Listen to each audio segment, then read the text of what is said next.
ഈ അമീറ ഐഷ ബീഗം എന്ന് പറയുന്ന ഒരു സ്ത്രീക്കാണ് മന്ത്രി ഈ ഇദ്ദേഹത്തിന്റെ കമ്മ്യൂണിക്കേഷൻസിന്റെ കോപ്പി വെച്ചിരിക്കുന്നത്. അദ്ദേഹം അതോടൊപ്പം തന്നെ ഇമെയിലിന്റെ കോപ്പികളിൽ കായിക സെക്രട്ടറിയോ ഡയറക്ടറോ അറിയുന്നില്ല.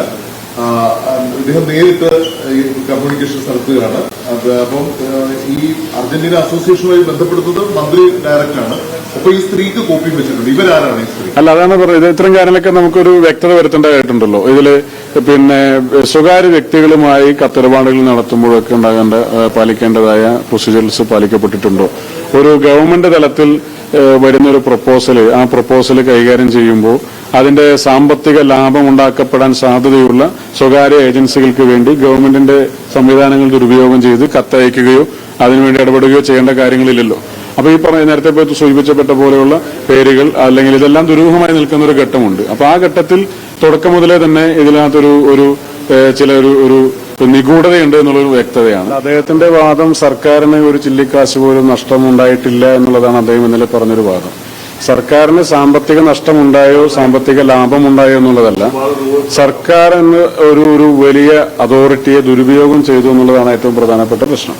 ഒരു സ്വകാര്യ ഇവന്റ് മാനേജ്മെന്റിന് അല്ലെങ്കിൽ ഒരു സ്വകാര്യ ഇവന്റ് നടത്താൻ വേണ്ടി വരുന്ന ഒരു സ്വകാര്യ വ്യക്തിക്ക് സർക്കാരിന്റെ പേരുപയോഗിക്കാൻ, സർക്കാരിന്റെ ഔദ്യോഗിക സംവിധാനങ്ങൾ ഉപയോഗിക്കാൻ, ഭരണയന്ത്രം ഉപയോഗിക്കാൻ, ചീഫ് സെക്രട്ടറി മുതൽ ജില്ലാ കളക്ടറും പോലീസും GCDയും അതോടൊപ്പം തന്നെ SKF ഉൾപ്പെടെയുള്ള മുഴുവൻ സംവിധാനങ്ങളും ഉപയോഗിച്ചുള്ള സജ്ജീകരണങ്ങൾ ഒരുക്കാനുള്ള അവസരങ്ങൾ ഒരുക്കി കൊടുക്കുമ്പോൾ അതിന് വേണ്ടുന്ന പ്രൊസീജിയറിൽ നടത്തേണ്ടുന്ന കാര്യങ്ങൾ നടത്തിയിട്ടുണ്ടോ അല്ലെങ്കിൽ അതിന്റെ നടപടിക്രമങ്ങൾ കൃത്യമായി പാലിക്കപ്പെട്ടിട്ടുണ്ടോ എന്നുള്ളതാണ്.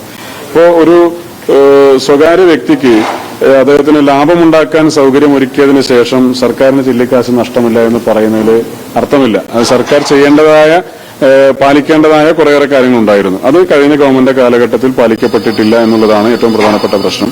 കേന്ദ്ര അനുമതി ലഭിക്കുന്നതിന് വേണ്ടുന്ന അപേക്ഷകൾ ഉൾപ്പെടെ ലഭ്യമാക്കുക അല്ലെങ്കിൽ അത്തരത്തിലുള്ള കാര്യങ്ങൾ ഉൾപ്പെടെയൊക്കെ അദ്ദേഹത്തിന്റെ വകുപ്പിന്റെ ഭാഗത്ത് നിന്ന് കൃത്യമായ ഇടപെടൽ ഉണ്ടായിട്ടുണ്ട് എന്നുള്ളതാണ്. മാത്രമല്ല, ഗോട്ടാട് എന്ന് പറയുന്ന ഒരു പരസ്യ കമ്പനിയുടെ ഭാഗത്തു നിന്നാണ് ആദ്യത്തെ ഒരു ഇമെയിൽ കമ്മ്യൂണിക്കേഷൻ പിന്നെ അന്നത്തെ സ്പോർട്സ് മന്ത്രിക്ക് വരുന്നത്. ആ ഇമെയിൽ കമ്മ്യൂണിക്കേഷന് ശേഷം ആ ഇമെയിൽ കമ്മ്യൂണിക്കേഷൻ അയക്കുന്നതിന് ഒരു 20 ദിവസം മുമ്പ് മാത്രമാണ് ആ കമ്പനി രജിസ്റ്റർ ചെയ്യപ്പെട്ടിട്ടുള്ളത്, ഇൻകോർപ്പറേറ്റ് ചെയ്യപ്പെട്ടിട്ടുള്ളത്. അങ്ങനെ ഒരു 20 ദിവസം മുമ്പ് മാത്രം രജിസ്റ്റർ ചെയ്യപ്പെടുന്ന വെറും 1 ലക്ഷം രൂപ മാത്രം പെയ്ഡ് ക്യാപിറ്റലുള്ള ഒരു സ്ഥാപനത്തിന്, ഒരു കമ്പനിക്ക് ലയണൽ മെസ്സിയെ പോലെ ലോകം കണ്ടിട്ടുള്ളതിൽ വെച്ച് ഏറ്റവും വലിയൊരു ഫുട്ബോൾ കളിക്കാരനെ, ഒരു അന്താരാഷ്ട്ര തലത്തിൽ നിൽക്കുന്ന ഏറ്റവും പ്രധാനപ്പെട്ട ഒരു ടീമിനെ കേരളത്തിലേക്ക് എത്തിക്കാൻ കഴിയുന്ന ഒരു പ്രപ്പോസലുമായി വരുമ്പോൾ അവർക്ക് ഇതിനു മുമ്പ് അത്തരത്തിലൊരു ഇവന്റ് നടത്തി പരിചയമുണ്ടോ?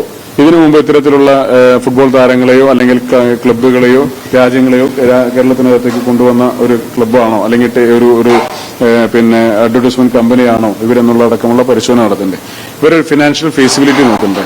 സർക്കാരുമായി ബന്ധപ്പെട്ട അത്തരത്തിലൊരു നടപടിക്രമത്തിലേക്ക് വരുന്ന ഒരു ഫയൽ, ഒരു മന്ത്രിയുടെ ഓഫീസിലേക്ക് വരുന്ന ഒരു പേഴ്സണൽ കമ്മ്യൂണിക്കേഷൻ, അദ്ദേഹത്തിന്റെ ഔദ്യോഗികമായ ഇമെയിലിലേക്ക് വരുന്ന ഒരു ഇമെയില് അല്ലെങ്കിൽ ഓഫീസിലേക്ക് വരുന്ന ഒരു കത്ത്, ഒരു പ്രപ്പോസല്, അത് കൈകാര്യം ചെയ്യേണ്ടുന്ന രീതി റൂൾസ് ഓഫ് പ്രൊസീജിയർ വളരെ കൃത്യമായി പറയുന്നുണ്ട്. അതൊന്നും പാലിക്കപ്പെട്ടിട്ടില്ല എന്നുള്ളിടത്താണ് ഇതിന്റെ ഏറ്റവും ആദ്യത്തെ നടപടിക്രമങ്ങളിലെ വീഴ്ച ആരംഭിക്കുന്നത്. അത് തപാൽ രജിസ്റ്റർ ചെയ്യപ്പെടുകയോ അതിന് നമ്പർ എടുക്കപ്പെടുകയോ അത് ഡിപ്പാർട്ട്മെന്റൽ തലത്തിലേക്ക് കൈമാറ്റം ചെയ്യപ്പെടുകയോ ഒന്നും ഉണ്ടായിട്ടില്ല. 2 വർഷക്കാലമാണ് ഏറ്റവും ചുരുങ്ങിയത് ഈ കമ്മ്യൂണിക്കേഷൻ അദ്ദേഹത്തിന്റെ ഓഫീസ് ഈ തരത്തിൽ നടത്തിയിട്ടുള്ളത്. അതിനുശേഷമാണ് അദ്ദേഹത്തിന്റെ പ്രൈവറ്റ് സെക്രട്ടറിയുടെ ഒരു നോട്ട് മുഖാന്തരം ഇത് ഡിപ്പാർട്ട്മെന്റ് തലത്തിലേക്ക് ഉദ്യോഗസ്ഥർക്ക് കൈമാറ്റം ചെയ്യപ്പെടുന്ന ഒരു സാഹചര്യം. അപ്പോൾ അതിലൊക്കെ തന്നെ ഒരു വലിയ പ്രൊസീജിയർ ലാപ്സ് ഉണ്ടായിട്ടുണ്ട്. അത് ചില പ്രത്യേക താല്പര്യങ്ങളുടെ പേരിലാണോ എന്ന് ചോദിച്ചാൽ ആർക്കും ആശങ്ക പറഞ്ഞാൽ അതിനെ കുറ്റം പറയാൻ സാധിക്കില്ലല്ലോ. അപ്പൊ അതുകൊണ്ട് സാമ്പത്തിക ലാഭം ഉണ്ടായോ നഷ്ടമുണ്ടായോ എന്നുള്ളതല്ല, സർക്കാർ സംവിധാനത്തെ ദുരുപയോഗം ചെയ്തു എന്നുള്ളതാണ് പ്രധാനപ്പെട്ട പ്രശ്നം. അല്ല, 2 വർഷക്കാലം അദ്ദേഹം സ്വന്തം നിലയ്ക്ക് ഇമെയിൽ കമ്മ്യൂണിക്കേഷൻ നടത്തി.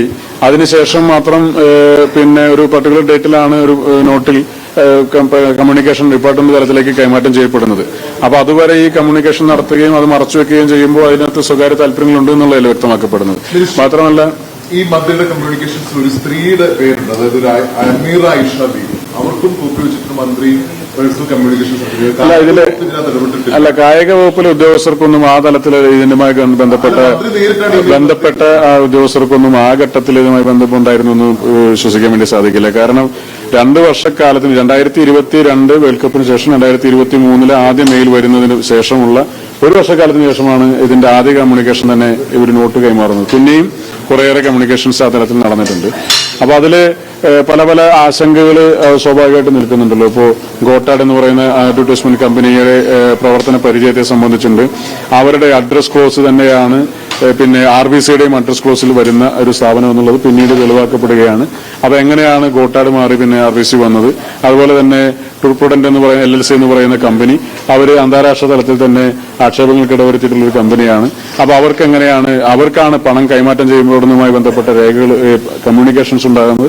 അപ്പൊ അതിന്റെ പ്രൊസീജിയറിൽ ഒരുപാട് പോരായ്മകൾ ഉണ്ടായിട്ടുണ്ട്. ആ പോരായ്മകൾ അന്വേഷിക്കണ്ടേ? ചോദ്യം ഈ അമീറ ഐഷ ബീഗം എന്ന് പറയുന്ന ഒരു സ്ത്രീക്കാണ് മന്ത്രി ഈ ഇദ്ദേഹത്തിന്റെ ഈ കമ്മ്യൂണിക്കേഷൻസിന്റെ കോപ്പി വെച്ചിരിക്കുന്നത്. അദ്ദേഹം അതോടൊപ്പം തന്നെ ഇമെയിലിന്റെ കോപ്പികളിൽ കായിക സെക്രട്ടറിയോ ഡയറക്ടറോ അറിയുന്നില്ല.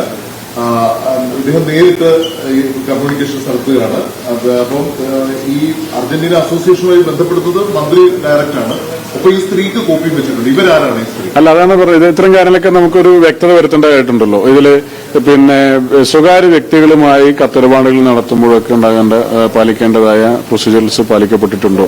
ഒരു ഗവൺമെന്റ് തലത്തിൽ വരുന്ന ഒരു പ്രപ്പോസല്, ആ പ്രപ്പോസൽ കൈകാര്യം ചെയ്യുമ്പോൾ അതിന്റെ സാമ്പത്തിക ലാഭം ഉണ്ടാക്കപ്പെടാൻ സാധ്യതയുള്ള സ്വകാര്യ ഏജൻസികൾക്ക് വേണ്ടി ഗവൺമെന്റിന്റെ സംവിധാനങ്ങൾ ദുരുപയോഗം ചെയ്ത് കത്തയക്കുകയോ അതിനുവേണ്ടി ഇടപെടുകയോ ചെയ്യേണ്ട കാര്യങ്ങളില്ലല്ലോ. അപ്പൊ ഈ നേരത്തെ സൂചിപ്പിച്ചപ്പെട്ട പോലെയുള്ള പേരുകൾ അല്ലെങ്കിൽ ഇതെല്ലാം ദുരൂഹമായി നിൽക്കുന്ന ഒരു ഘട്ടമുണ്ട്. അപ്പൊ ആ ഘട്ടത്തിൽ തുടക്കം മുതലേ തന്നെ ഇതിനകത്തൊരു ചില ഒരു നിഗൂഢതയുണ്ട് എന്നുള്ളൊരു വ്യക്തതയാണ്.